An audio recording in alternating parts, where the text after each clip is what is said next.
예레미야 8장 말씀에 보면 이스라엘 백성들이 내가 무슨 잘못을 했는가라고 예레미야 선지자에게 항변하는 내용이 나옵니다.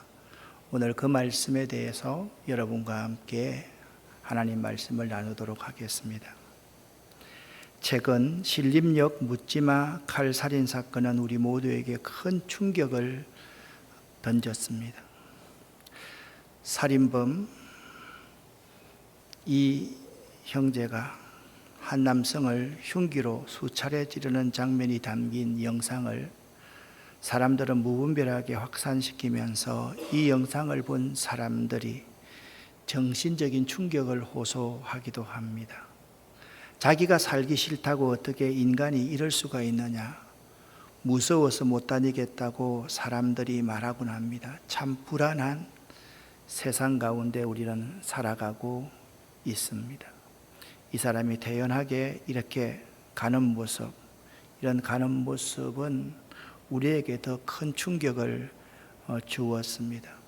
피해자 조모 씨는 무직 30대 남성입니다. 어릴 적에 부모를 잃어 이모와 함께 살고 있었다고 하고, 경찰 관계자는 조 씨가 불우한 환경에서 자랐다, 금천구에 주거하는 할머니 말고는 의지하는 사람이 없었다라고 말을 합니다. 그가 가족과의 불화, 사회 부적응 등으로 어린 시절부터 쌓인 분노를 표출할 대상이 필요했고, 이러한 일들로 범행에 영향을 미친 것으로 보인다라고 경찰 관계자는 이야기했습니다. 또한 이 사건이 우리 내리 속에 있는 기간 동안 분당 서현역 칼살인 사건은 우리에게 더 큰 충격으로 다가왔습니다.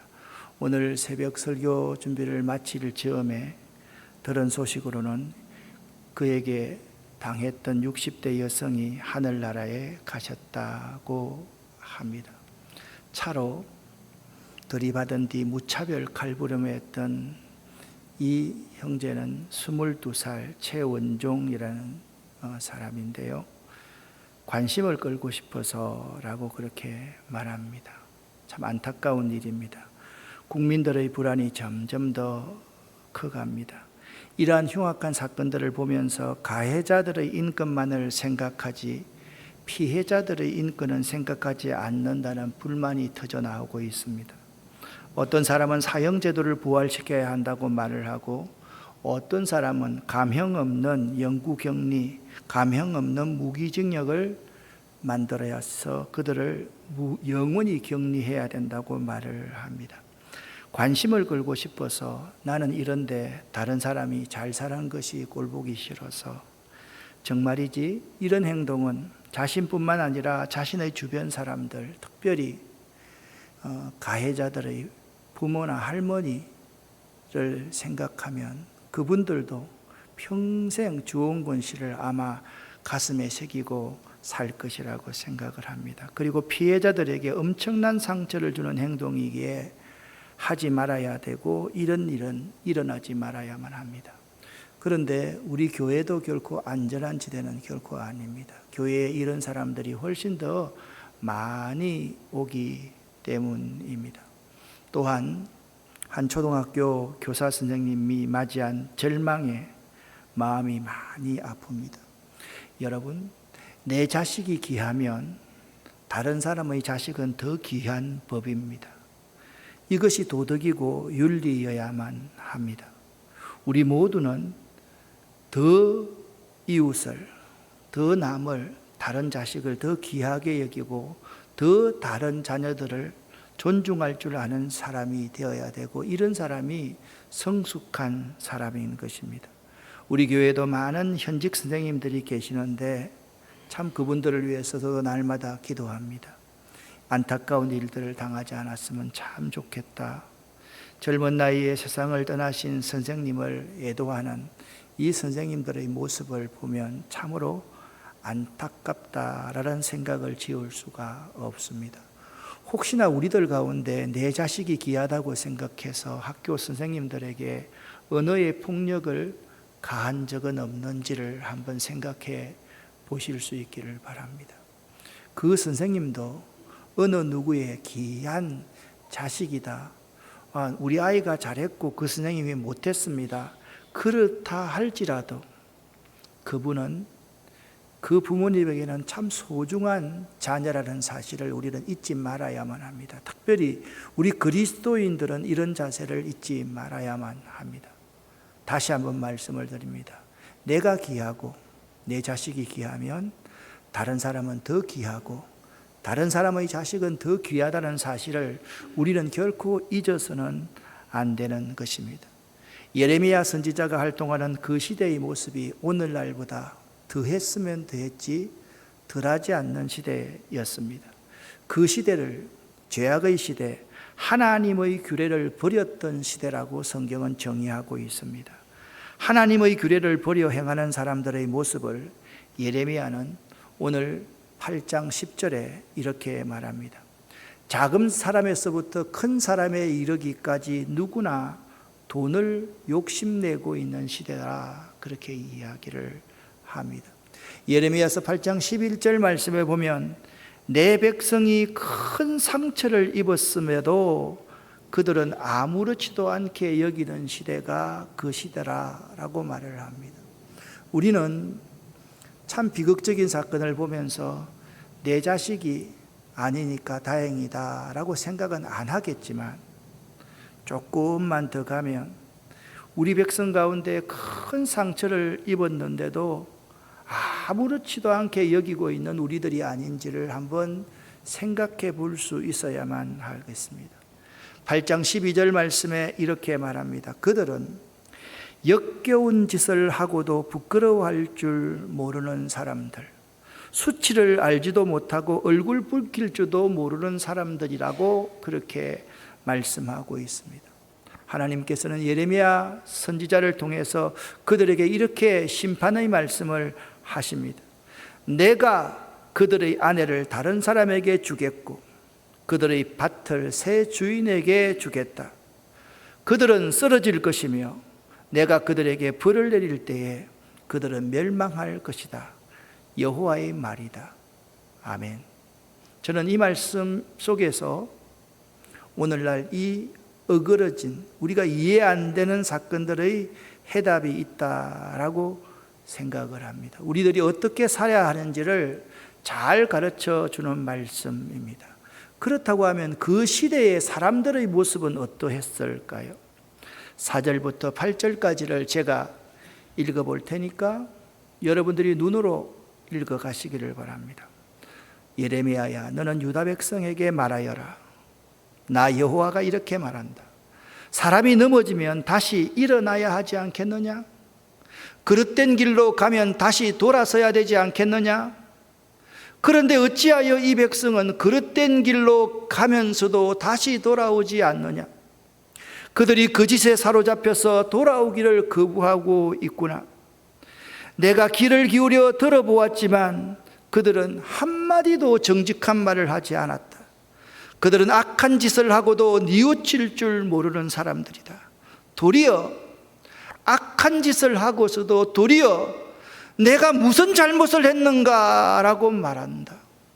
마치 전쟁터로 달려가는 말처럼 그들은 모두 각기 제 갈 길로 갔다. 하늘의 황새도 제 때를 알고 비둘기와 제비와 두루미도 돌아올 때를 지키는데 내 백성은 여호와가 바라는 공평을 알지 못한다. 그러면서도 너희가 이렇게 말하는구나. 우리는 지혜롭고 우리에게는 여호와의 율법이 있다라고 말하는구나. 실은 바리새인들의 서기관들은 여호와의 율법을 거짓말로 기록하고 있는 사람들이다. 오늘 성경은 이렇게 말씀하고 있습니다. 그들은 그 악한 짓을 하고도 뉘우칠 줄 몰랐다. 도리어 내가 무슨 잘못을 했는가라고 말한다. 여러분, 이 말씀이 그 시대의 이스라엘 백성들의 말입니까? 우리 시대 우리들의 말 아닙니까?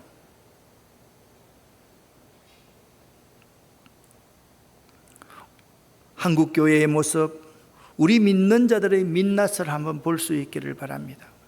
국민일보에 2023년 올해 7월 7일 36면에 나온 기사 내용으로 한국 기독교 분석 리포터 2023 한국인의 종교생활과 의식조사라는 내용을 이렇게 책으로 엮어냈습니다. 이 가운데 이런 도표가 있습니다.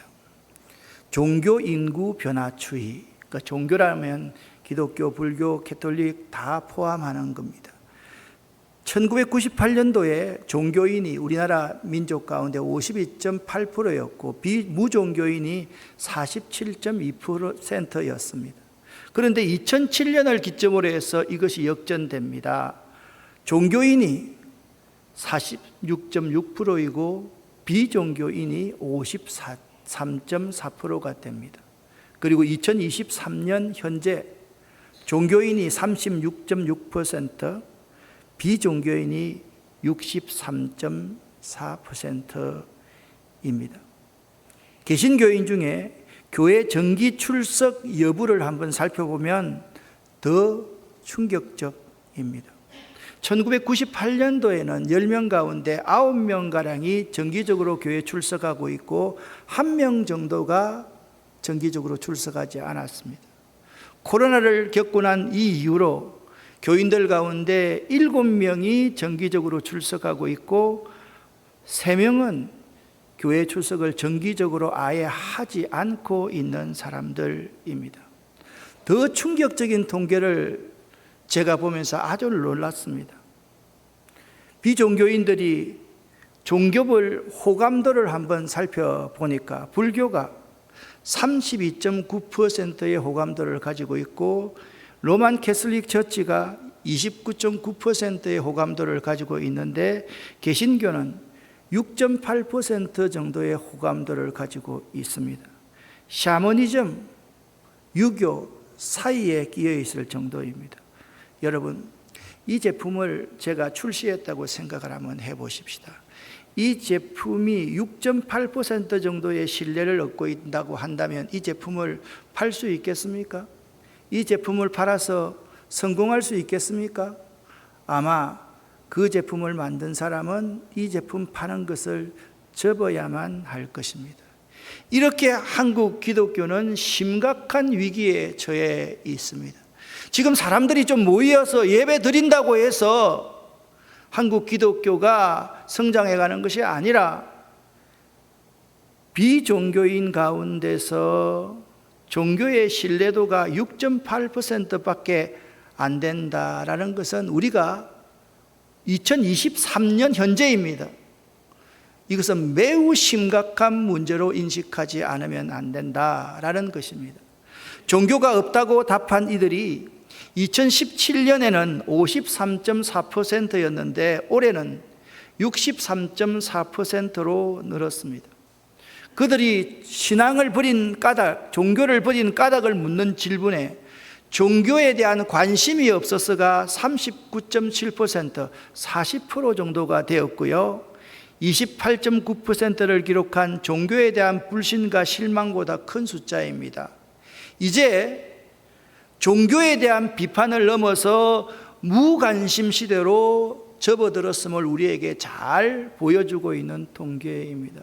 사람들이 종교에 대해서 아예 관심 가지려고 하지 않는 시대에 접어들었다라고 생각하면 맞습니다.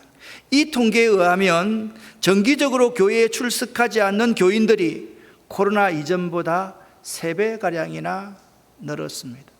여러분 자신도 한번 생각을 해 보시기를 바랍니다.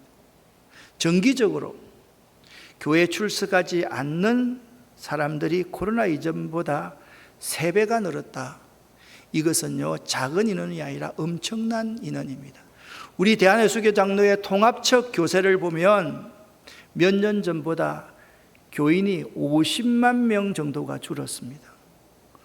50만 명 정도가 줄었다는 것은 가장 큰 교단인 우리 교단이 50만 명이 줄었다는 것은 정말이지 아주 심각한 문제에 접어들었다라고 생각해야만 됩니다. 그런데 제가 이 통계를 자세하게 한번 분석해 보았더니 교회나 교인들이 잘못해서 교회에 대한 무관심과 불신이 늘어난 것보다는 각 개인 그리스도인들의 신앙의 질이 떨어졌기 때문임을 알 수가 있습니다. 그러니까 한 사람 한 사람의 그리스도인의 신앙의 질이, 성숙도가 많이 떨어졌다라는 의미입니다. 각 개인 신앙인들의 신앙의 질이란 이런 것을 의미합니다. 그들의 신앙심이 약해졌기 때문이고, 그들의 신앙의 인격이 아직까지 더욱더 미숙하기 때문이고, 그리고 그들이요 신앙 공동체성을 거의 잃어버리고 있다라는 것입니다. 공동체라는 것이 뭡니까? 서로가 생명과 생명을 주고 받는 관계가 공동체 아닙니까? 그 공동체 안에 한 사람의 아픔은 모두의 아픔이고, 한 사람의 힘듦은 모든 사람이 힘을 내어서 그 손을 잡아주는 것이 공동체의 일진데, 지금 현재는 공동체성을 거의 잊어버리고 신앙생활하고 있다라는 점입니다. 무엇보다도 저는 이 점을 가장 강조하고 싶습니다. 교인들이요 도리어 내가 무슨 잘못을 했는가라고 말하면서 세상의 불신과 무관심의 문제가 나의 문제가 아닌 그들의 문제이고, 나는 책임이 덜하고 그들이 더 잘못했기 때문에 이러한 현상이 일어났다라고 생각하고 있다라는 사실입니다. 지식인들 중에 젊은이들 가운데 더합니다.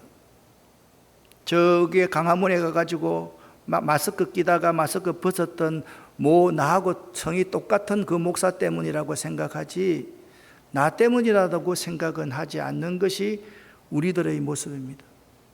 문제가 생기면 교회가 문제이고 교인들이 문제이다고 생각하지, 나 자신이 그 교인 속에 포함되어 있다는 사실을 인지하지 않고 그냥 말해버린다라는 사실입니다. 여러분은 어떻습니까? 우리의 비판 가운데 이런 비판이 참 많이 있었지 않습니까? 한국 교회가 문제이면 바로 여러분과 우리 교회와 제가 문제 아닙니까? 한국의 그리스도인이 문제이면 그들만 나쁘고 우리는 의롭습니까? 우리가 바리새인들입니까? 우리가 서기관들입니까? 아니지 않습니까? 정말 이 세상의 불신과 무관심의 문제가 우리 모두의 문제이고, 우리 모두의 책임 때문에 이런 문제가 일어나고 있다라는 사실을 우리는 다시 한번 인식하지 않으면 안 됩니다. 성경은 이러한 모습의 원인을 이런 것이라 그렇게 말합니다. 죄 때문이다. 죄는 하나님 없이 자기 혼자의 힘으로 이 세상을 살아가려고 하는 것이 죄입니다. 죄는요, 일반적으로 정상적인 관계가 파괴되는 것이 죄입니다. 기차가 레일 위로 가야 되는데 기차가 물속으로 들어가 버리면 그것이 비정상적인 관계 아니겠습니까? 죄는요, 항상 하나님과 원수가 된다는 것이며, 그러기에 하나님의 법과는 늘 대립적입니다. 여러분, 동성애자의 인권은 존중해 줘야지요. 그런데 동성애를 지지해서는 안 되는 것입니다. 목사가 동성애를 지지하면 그 목사 할 수 있겠습니까?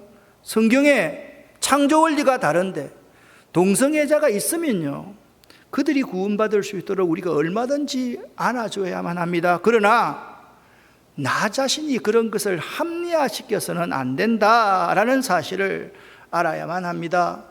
특별히 조금 자유주의적인 생각을 가지고 있는 사람들은 그것을 자꾸 인권의 확장이라고 생각하는 경우도 참으로 많습니다. 저는 결코 동의할 수가 없습니다. 오늘 예레미야서 8장 7절 말씀을 보면, 공중의 학은 그 정한 시기를 알고 산비둘기와 제비와 두루미는 그들의 올 때를 지키거늘 내 백성은 여호와의 규례를 알지 못하도다 라고 말씀하고 있습니다. 하나님의 백성이, 하나님의 택한 백성이 하나님의 규례를 잘 알지 못하는 것이 문제 아니겠습니까, 여러분? 그리고 죄는요, 항상 힘, 권력이 이 사회의 중심이 되도록 만듭니다. 우리 가운데 이런 사람들이 참으로 많습니다. 어떤 큰 문제의 해결은 정치인들만이 해줄 것이라고 바라는 마음, 이것이 죄입니다. 여러분 알고 계십니까? 자꾸 문제만 생기면 정치인들이 그 문제를 해결해 줄 것이라고 그들만 바라고 있는 것이 우리들의 죄라는 것입니다. 우리들의 망국적 지역 감정, 이것은 분명 교회가 가지고 있는 가장 큰 죄입니다. 교회에 가장 지역 감정이 많고, 어떤 교회는 그 지역의 목사가 아니면 담임 목사로 세우지 않는 이런 엉터리 같은 교회들이 우리 한국 교회에 너무나도 많이 있다라는 사실입니다. 정치인들은요, 삼류인간만이 정치를 할 수 있다고 저는 생각합니다. 혹시나 정치인이 있으면 이해하시기를 바랍니다. 자기들의 인기가 먼저지 백성들의 마음을 이해하려 들지 않습니다. 이것은 인간 모두 마찬가지입니다. 예를 들면 어떤 문제가 발생하면 저희들이 꼭 해결하겠습니다 라고 약속은 하지만 시간이 지나고 사람들 내리에 잊혀지면 설의 욕심에 이끌려서 전혀 진전이 없습니다. LH 같은 기업이 그런 기업이었습니다. 근본을 다 뜯어고치겠다고 말해놓고 또 갔습니다. 또 하나의 예를 여러분에게 들어드리겠습니다. 이것은 잘 봐야 되는 건데요, 가해자의 인권에 대해서 굉장히 관대합니다. 그런데 피해자의 인권에 대해서는 그렇게 관대하지 않습니다. 왜 그런지 아십니까, 여러분? 죄를 짓는 사람은요, 항상 가진 사람들, 힘 있는 사람들이 죄를 짓거든요.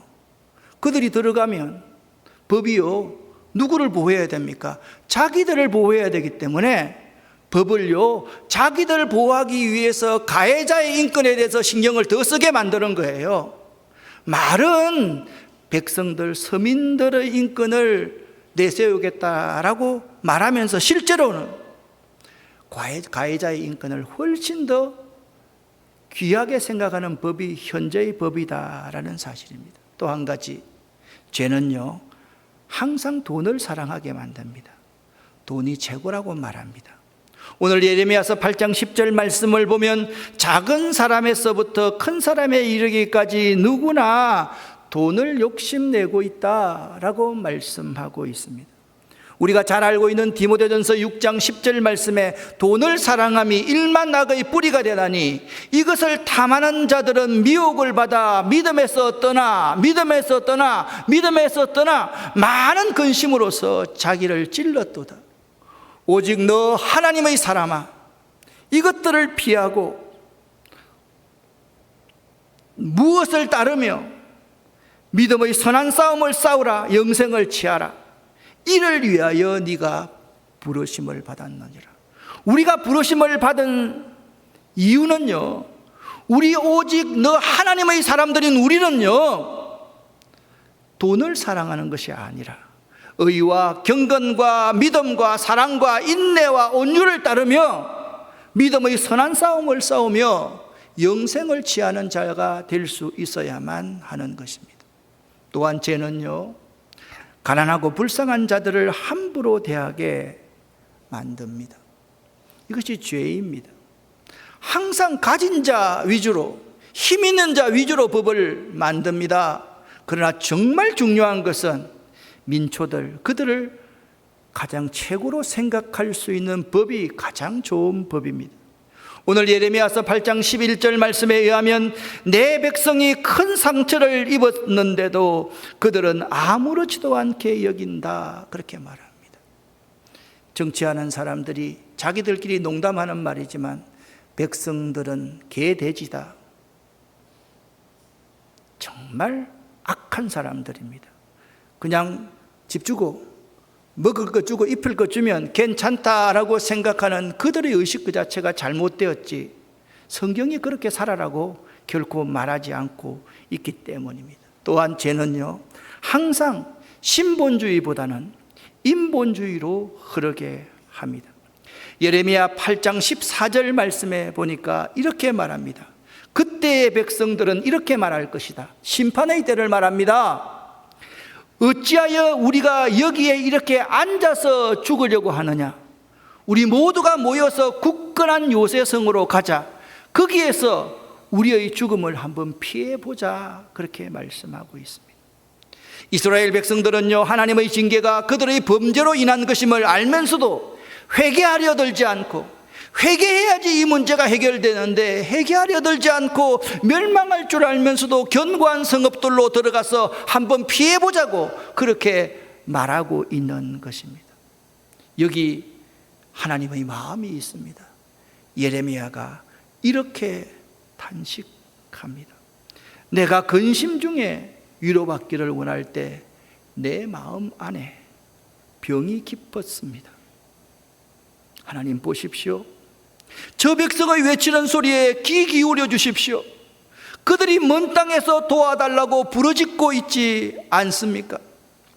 백성은 추수 때가 지나고 여름도 끝났지만 우리는 아직도 구원받지 못했다고 말들을 합니다. 제 백성이 아파함으로 저도 아픕니다. 제가 슬퍼하고 그들 때문에 놀랍니다. 여기 선지자의 너무나도 안타까운 마음을 이렇게 예레미야 선지자는 표현하고 있습니다. 내 마음 안에 병이 깊었습니다. 제 백성이 아픔으로 저도 아픕니다. 그런 마음이 예레미야의 마음뿐만 아니라 우리들의 마음이 될 수 있어야만 됩니다. 내 마음 안에 병이 깊었습니다. 제 백성이 아픔으로 저도 아픕니다. 그렇게 우리는 탄식할 수 있어야만 합니다. 이 탄식은 회의주의가 아니라 이 탄식으로 말미암아 그 백성을 깊이 사랑할 수 있는 사랑의 행위라는 사실을 알아야만 합니다.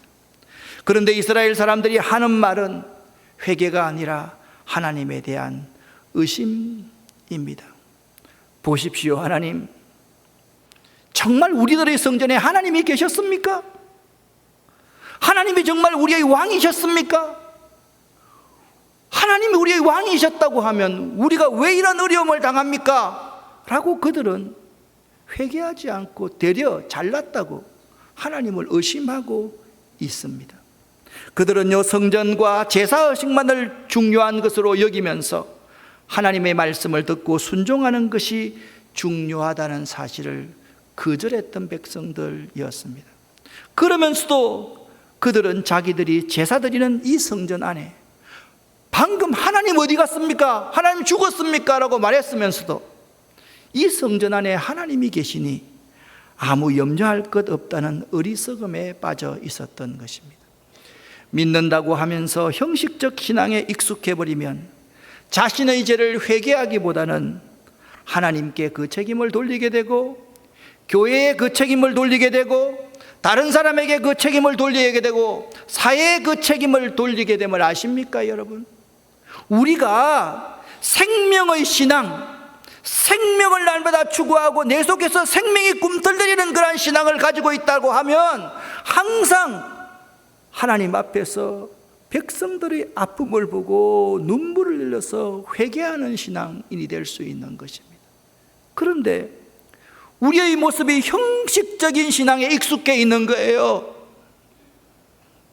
예배 드렸다는 거예요. 내가 잘 지켰다는 거예요. 잘 드렸다는 거예요. 그것에 익숙되어 있으면 다른 사람의 생명이 죽어감에 대해서 안타까움을 결코 느끼지 못하게 되는 것입니다.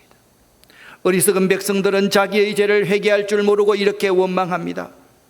추수할 때가 지나고 여름이 다하였으나 우리는 구원을 얻지 못한다 하는도다.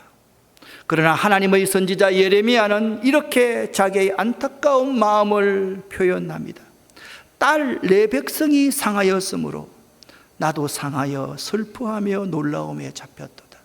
저는 이 말씀을 읽으면서 참 귀한 한 단어를 생각하게 되었습니다. 왜 하나님이 이스라엘 백성들을 딸이라고 호칭하셨을까? 딸은요, 제가 아이를 키워보니까 아들보다 더 애지중지하는 대상이고 귀한 존재들입니다. 딸은 예쁘고 연약하지만 부모의 관심이 더 많이 가는 존재가 딸 아닙니까? 하나님에게 있어서 예루살렘 백성들은 더 깊은 사랑의 대상이었던 딸, 내 백성이 상하였으므로 나도 상하여 슬퍼하며 놀라움에 잡혔도다 라고 자기의 안타까운 마음을 표현하고 있습니다. 이러한 상한 딸의 환부를 치료할 약이 과연 없는 것입니까? 그 치료약이 있는데 백성들이 알지 못하고 있고 치료하지도 않으려고 함이 선지자의 안타까움이었습니다. 22절 말씀입니다. 함께 읽겠습니다. 길르앗에는 유향이 있지 아니한가? 그곳에는 의사가 있지 아니한가? 딸 내 백성이 치료를 받지 못함은 어찌민고. 아멘. 사랑하는 성도 여러분, 목사님, 그 신림동의 칼부림, 서현역의 칼부림 난 것, 그것과 우리가 무슨 상관이 있습니까? 라고 여러분이 의문을 제기할 수 있을 것입니다. 저는 오늘 이 시대 이러한 문제 해결의 열쇠는 우리 믿는 자들이 하나님께 예배를 회복해야 한다라고 생각을 합니다. 한 전쟁에서 물이 없습니다. 물을 대야만 될 터인데 말합니다. 금은고 탈자를 데려오소서. 물과 금은고가 무슨 상관이 있습니까?